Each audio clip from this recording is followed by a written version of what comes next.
ਖਬਰਾਂ ਵਿੱਚ ਅਸੀਂ ਅਕਸਰ ਵੇਖੀਦਾ ਹੈ ਕਿ ਪਰਿੰਦਿਆਂ ਦੇ ਜਹਾਜ਼ਾਂ ਨਾਲ ਟਕਰਾਵਣ ਨਾਲ ਜਹਾਜ਼ ਤਬਾਹ ਹੋ ਗਿਆ ਜਾਂ ਉਹਦੇ ਇੰਜਨ ਨੂੰ ਨੁਕਸਾਨ ਪਹੁੰਚਿਆ। ਕਦੀ-ਕਦੀ ਤੇ ਪਰਿੰਦਿਆਂ ਦਾ ਜਹਾਜ਼ ਦੇ ਨਾਲ ਟਕਰਾਉਣਾ ਇੰਨਾ ਖਤਰਨਾਕ ਹੁੰਦਾ ਹੈ ਕਿ ਪੂਰੇ ਦਾ ਪੂਰਾ ਜਹਾਜ਼ ਸਵਾਰੀਆਂ ਸਣੇ ਤਬਾਹ ਹੋ ਜਾਂਦਾ ਹੈ। ਇੱਥੇ ਸਵਾਲ ਇਹ ਪੈਦਾ ਹੁੰਦਾ ਹੈ ਕਿ ਨਿੱਕੇ ਜਿਹੇ ਪਰਿੰਦੇ ਦਾ ਜਹਾਜ਼ ਦੇ ਨਾਲ ਟਕਰਾਵਣ ਨਾਲ ਜਹਾਜ਼ ਤਬਾਹ ਕਿਉਂ ਹੋ ਜਾਂਦਾ ਹੈ।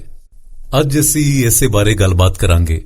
ਅੱਜ ਤੱਕ ਜਿੰਨੇ ਵੀ ਜਹਾਜ਼ਾਂ ਨਾਲ ਪਰਿੰਦੇ ਟਕਰਾਵਣ ਦੇ ਹਾਦਸੇ ਹੋਏ ਨੇ, ਉਹਨਾਂ ਵਿੱਚ ਵੇਖਿਆ ਗਿਆ ਕਿ ਪਰਿੰਦੇ ਆਮ ਤੌਰ ਤੇ ਲੈਂਡਿੰਗ ਜਾਂ ਟੇਕ ਆਫ ਦੇ ਦੌਰਾਨ ਜਹਾਜ਼ ਦੇ ਨਾਲ ਟਕਰਾਉਂਦੇ ਨੇ।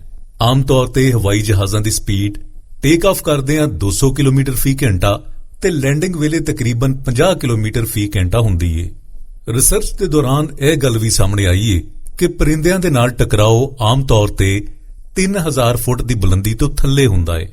ਇਸ ਲਈ ਪਾਇਲਟ ਦੀ ਕੋਸ਼ਿਸ਼ ਹੁੰਦੀ ਏ ਕਿ ਉਹ ਛੇਤੀ ਤੋਂ ਛੇਤੀ ਜਹਾਜ਼ ਨੂੰ 3000 ਫੁੱਟ ਦੀ ਬੁਲੰਦੀ ਤੇ ਲੈ ਜਾਵੇ ਤਾਂ ਜੇ ਪਰਿੰਦਿਆਂ ਦੇ ਜਹਾਜ਼ ਦੇ ਨਾਲ ਟਕਰਾਵਣ ਦੇ ਖਤਰੇ ਨੂੰ ਘੱਟ ਕੀਤਾ ਜਾ ਸਕੇ।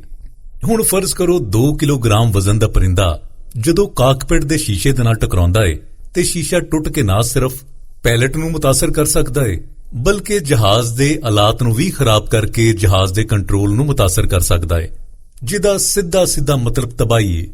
ਦੂਜਾ, ਜੇ ਕੋਈ ਵੱਡਾ ਪਰਿੰਦਾ ਜਿਵੇਂ ਗਿੱਧ ਜਾਂ ਚੀਲ ਜਹਾਜ਼ ਦੇ ਇੰਜਨ ਦੇ ਨਾਲ ਟਕਰਾ ਜਾਵੇ ਤੇ ਜਹਾਜ਼ ਦਾ ਇੰਜਨ ਖਰਾਬ ਹੋ ਜਾਂਦਾ ਏ। ਇੰਜਨ ਬੰਦ ਹੋਣ ਦੇ ਨਾਲ ਤੇਜ਼ ਹਵਾ ਬੈਲੈਂਸ ਖਰਾਬ ਕਰ ਦਿੰਦੀ ਏ, ਜਿਹਦੇ ਕਾਰਨ ਤਬਾਹੀ ਯਕੀਨੀ ਹੋ ਜਾਂਦੀ ਏ। ਆਮ ਤੌਰ ਤੇ ਜੈਟ ਇੰਜਨ ਦੇ ਨਾਲ ਵੱਡੇ ਪਰਿੰਦੇ ਟਕਰਾਵਣ ਨਾਲ ਜਹਾਜ਼ ਤਬਾਹ ਹੋ ਜਾਂਦੇ ਨੇ। ਹੁਣ ਅਗਲੀ ਗੱਲ ਇਹ ਵੇ ਕਿ ਜੇ ਪਰਿੰਦਾ ਜਹਾਜ਼ ਦੇ ਨਾਲ ਟਕਰਾ ਜਾਵੇ ਤੇ ਇਸ ਸੂਰਤ ਵਿੱਚ ਪਾਇਲਟ ਕੀ ਕਰ ਸਕਦਾ ਏ। ਇਹ ਗੱਲ ਸਿਚੁਏਸ਼ਨ ਤੇ ਡਿਪੈਂਡ ਕਰਦੀ ਏ। ਮਿਸਾਲ ਦੇ ਤੌਰ ਤੇ ਜੇ ਟੇਕ ਆਫ ਦੇ ਦੌਰਾਨ ਪਰਿੰਦਾ ਜਹਾਜ਼ ਦੇ ਨਾਲ ਟਕਰਾ ਜਾਵੇ ਤੇ ਇਹ ਵੇਖਣਾ ਪੈਂਦਾ ਏ ਕਿ ਤਿਆਰੇ ਦੀ ਸਪੀਡ ਕਿੰਨੀ ਏ ਤੇ ਰਨਵੇ ਦਾ ਫਾਸਲਾ ਕਿੰਨਾ ਰਹਿ ਗਿਆ ਏ। ਇਹਦੇ ਮੁਤਾਬਕ ਫੈਸਲਾ ਕੀਤਾ ਜਾਂਦਾ ਏ। ਦੂਜਾ, ਜੇ ਟੇਕ ਆਫ ਕਰਨ ਤੋਂ ਬਾਅਦ ਪਰਿੰਦਾ ਜਹਾਜ਼ ਦੇ ਨਾਲ ਟਕਰਾ ਜਾਵੇ ਤੇ ਪਾਇਲਟ ਵੇਖਦਾ ਏ ਕਿ ਪਰਿੰਦਾ ਟਕਰਾਵਣ ਦੇ ਨਾਲ ਜਹਾਜ਼ ਦੇ ਹਾਲਾਤ ਨੂੰ ਕਿੰਨਾ ਨੁਕਸਾਨ ਪਹੁੰਚਿਆ ਏ ਤੇ ਜੇ ਕੋਈ ਐਸਾ ਨੁਕਸ ਫੀਲ ਹੋਵੇ ਜਿਹੜਾ ਖਤਰਨਾਕ ਹੋ ਸਕਦਾ ਏ ਤੇ ਜਹਾਜ਼ ਨੂੰ ਵਾਪਸ ਉਤਾਰ ਲਿਆ ਜਾਂਦਾ ਏ। ਆਮ ਤੌਰ ਤੇ ਵੇਖਿਆ ਗਿਆ ਏ ਕਿ 에ਅਰਪੋਰਟਸ ਦੇ ਆਲੇ-ਦੁਆਲੇ ਦੇ ਇਲਾਕਿਆਂ ਵਿੱਚ ਪਰਿੰਦੇ ਖੁਰਾਕ ਦੀ ਤਲਾਸ਼ ਵਿੱਚ ਆਉਂਦੇ ਨੇ। ਸਮੁੰਦਰੀ ਇਲਾਕਿਆਂ ਦੇ ਨੇੜੇ ਬਣੇ ਹੋਏ ਹਵਾਈ ਅੱਡਿਆਂ ਨੂੰ ਆਮ ਤੌਰ ਤੇ ਸਮੁੰਦਰੀ ਪਰਿੰਦਿਆਂ ਦਾ ਸਾਹਮਣਾ ਕਰਨਾ ਪੈਂਦਾ ਏ ਤੇ ਜਿਹੜੇ 에ਅਰਪੋਰਟਸ ਸਮੁੰਦਰੀ ਇਲਾਕਿਆਂ ਤੋਂ ਦੂਰ ਨੇ ਉੱਥੇ ਪਰਿੰਦੇ ਖੁਰਾਕ ਲੱਭਣ ਲਈ ਆਉਂਦੇ ਨੇ। ਯਾਨੀ 에ਅਰਪੋਰਟਸ ਦੇ ਆਲੇ-ਦੁਆਲੇ ਗੰਦਗੀ ਦੇ ਢੇਰ ਉਹਨਾਂ ਪਰਿੰਦਿਆਂ ਲਈ ਅਟਰੈਕਸ਼ਨ ਦੀ ਵਜ੍ਹਾ ਬਣਦੇ ਨੇ। ਇਸ ਲਈ ਐਵੀਏਸ਼ਨ ਅਥਾਰਟੀ 에ਅਰਪੋਰਟਸ ਦੇ ਆਲੇ-ਦੁਆਲੇ ਦੇ ਇਲਾਕਿਆਂ ਦੀ ਸਫਾਈ ਦੀ ਜ਼ਿੰਮੇਦਾਰ ਹੁੰਦੀ ਏ।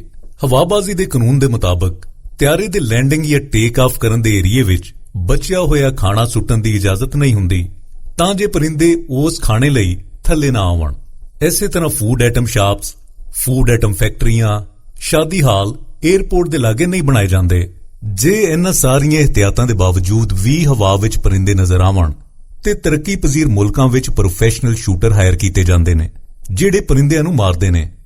ਦੂਜਾ, ਇੰਟਰਨੈਸ਼ਨਲ ਲੈਵਲ ਤੇ ਪਰਿੰਦਿਆਂ ਨੂੰ ਮਾਰਿਆ ਨਹੀਂ ਜਾਂਦਾ ਬਲਕਿ ਇਹੋ ਜਿਹੇ ਤਰੀਕੇ ਇਸਤੇਮਾਲ ਕੀਤੇ ਜਾਂਦੇ ਨੇ ਕਿ ਪਰਿੰਦੇ ਜਹਾਜ਼ ਦੇ ਨਾਲ ਨਾ ਟਕਰਾਵਣ। ਮਿਸਾਲ ਦੇ ਤੌਰ ਤੇ ਲਾਈਟਾਂ ਦਾ ਇਸਤੇਮਾਲ ਜਾਂ ਸਾਇਰਨ ਦਾ ਇਸਤੇਮਾਲ ਪਰਿੰਦਿਆਂ ਨੂੰ ਡਰਾਉਣ ਲਈ ਇਸਤੇਮਾਲ ਕੀਤਾ ਜਾਂਦਾ ਹੈ। ਅੱਜ ਕੱਲ੍ਹ ਇੰਟਰਨੈਸ਼ਨਲ 에ਅਰਪੋਰਟਸ ਤੇ ਇੱਕ ਨਵਾਂ ਸਿਸਟਮ ਲਾਇਆ ਗਿਆ ਹੈ ਜਿਹਨੂੰ ਬਰਡ ਰਿਪਲੇਸਮੈਂਟ ਸਿਸਟਮ ਆਖਦੇ ਨੇ, ਜਿਹੜਾ ਇਲੈਕਟ੍ਰਿਕ ਵੇਵਸ ਪੈਦਾ ਕਰਦਾ ਹੈ ਜਿਹਦੀ ਵਜ੍ਹਾ ਤੋਂ ਪਰਿੰਦੇ ਡਰ ਕੇ ਉੱਡ ਜਾਂਦੇ ਨੇ। ਜਾਂਦਿਆਂ ਤੁਹਾਨੂੰ ਇੱਕ ਹੋਰ ਗੱਲ ਦੱਸਦੇ ਚਲੀਏ, ਜੇ ਤੁਸੀਂ 에ਅਰਪੋਰਟ ਦੇ ਆਲੇ-ਦੁਆਲੇ ਦੇ ਇਲਾਕੇ ਵਿੱਚ ਰਹਿੰਦੇ ਹੋ ਤੇ ਕੋਈ ਐਸੀ ਸ਼ੈ ਬਾਹਰ ਨਾ ਸੁੱਟੋ ਜਿਹੜੀ ਪਰਿੰਦਿਆਂ ਨੂੰ ਅਟਰੈਕਟ ਕਰੇ।